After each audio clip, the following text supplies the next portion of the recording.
মানুষ তো মূল্যও করে, আমি থাকতেই করি যাচ্ছি মনের আনন্দ, মানুষ আইব দেখবো খাইবো, একটা শান্তি লাগছে। আমরা দোয়া করি তারা আল্লাহ সুখ শান্তি দিক, যেটা নেতা করছে নেতার পুরা করো। সামিয়ানার মধ্যে চেয়ার টেবিলে দাওয়াত খাচ্ছেন অতিথিরা। দেখে মনে হতে পারে বিয়ে কিংবা বউ ভাতের জন্য আয়োজন করা হয়েছে ভোজের, তবে মোটেই তা নয়।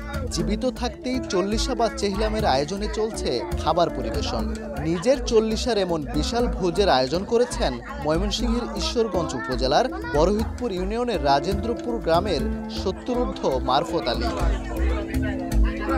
কেউ মারা যাওয়ার 40তম দিনে মৃত ব্যক্তির আত্মার মাগফেরাত কামনা করে কোরআন খতম ও দোয়ার আয়োজন করা হয়, যা চল্লিশা নামে পরিচিত। এদিন ভোজনের আয়োজন করার প্রচলন রয়েছে এদেশে, তবে বেঁচে থাকতেই নিজের চল্লিশার আয়োজন করেছেন মারফত আলী। মারফত জানান, তিনি মারা গেলে সন্তানরা গ্রামের মানুষকে দাওয়াত করে তৃপ্তি সহকারে খাওয়াবে কিনা তা নিয়ে সন্দেহ ছিল তার, তাই তিনি জীবদ্দশায় এই আয়োজন করেছেন, যেখানে আত্মীয় স্বজন সহ গ্রামের মানুষদের দাওয়াত করে খাইয়েছেন। সবাই এই আয়োজনে অংশ নেওয়ায় বেশ তৃপ্ত তিনি। নগদের কাছে সব গ্রাহকই প্রিয়, তাই তো সারা দেশে ক্যাশ আউট চার্জ সবচেয়ে কম। আমি খুবই শান্তি পাইছি, কিচ্ছু বেদাল নেই আমার মনে হয়। মনোদি বেদাল তো করছি, তার এই কাজ করলাম আমি দাওয়াত তো করছি 2700 মধ্যে, লোক 500-700 আইছে, আর ব্যাগ আইতো হচ্ছেন, দিন খারাপ আছে। খাবার তো মাছ, ডাল, খাসির মাংস, গরুর মাংস, মিষ্টি খাইয়াও রয়েছে মাল, পরে এটা সবারে মিলিয়া বিতরণ করে দিছি।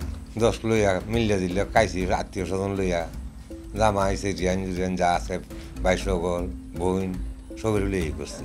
আমরাও চাইলাম যা আমার ভাইজন বলছে হেলার আত্মশান্তি হোক, আমরা আত্মশান্তি হোক, এলাকাবাসী লিয়া সবার একটা খুশি বসে একটা দিন আমরা কাটাই দিই। বংশে যারা আছে এক একজনের বলা হয়েছে, তোমাদের আত্মীয়ের মাঝে যত আছে তোমরা সবাইকে নিজ নিজ দায়িত্বে দাওয়াত দিবা। আর আমাদের অনেক দূরের আত্মীয় স্বজন ছিল, ওদেরকে ফোন দিয়ে জানানো হয়েছে, অনেক জায়গায় যাওয়া হয়েছে। এভাবে সবাই আর এলাকাবাসীকে সবাইকে বলে আসলাম। তারপর আমরা ইনশাল্লাহ রাত্রে থেকে প্রায় সন্ধ্যার দিক থেকে কাজ শুরু করলাম। কাজ শুরু করলে রাত্রে গরু জবাই করলাম। গত সোমবার নিজ বাড়ির উঠানে আয়োজন করা চল্লিশার ভোজনে হাজির হন 500-র বেশি মানুষ। এমন আয়োজন নিয়ে গ্রামবাসীর মাঝে ব্যাপক আলোচনা জন্ম দিয়েছে। আগে শুনছি যে মরণের আগে মানুষ চল্লিশা করিয়া যায়, ওহন এই আমরা দেখছি না, ওহন এটা নতুন দেখলাম, এলাও করলো, আমরা গেলাম অনুষ্ঠানের মধ্যে কাও খাদ্য করলাম। আগে কইছে যে আমি থাকতে একটা অনুষ্ঠান করিয়া যাই, ঘরে আবেদন করি না, নাই করি তোর কইতারি না, আচ্ছা আমি করিয়া যাই, ওখানে আমি থাকতেই এইরকম ধরনের অনুষ্ঠান করছে। আমরা দেখতেছি যে মনের একটা আনন্দে করিয়া গেছে মরার আগেই চল্লিশা, আমরা দাওয়াত টাওয়াত করছে, আমরাও খাইলাম, বালাই খাইছি, বালাই করছে। নগদের কাছে সব গ্রাহকই প্রিয়, তাই তো সারা দেশে ক্যাশ আউট চার্জ সবচেয়ে কম।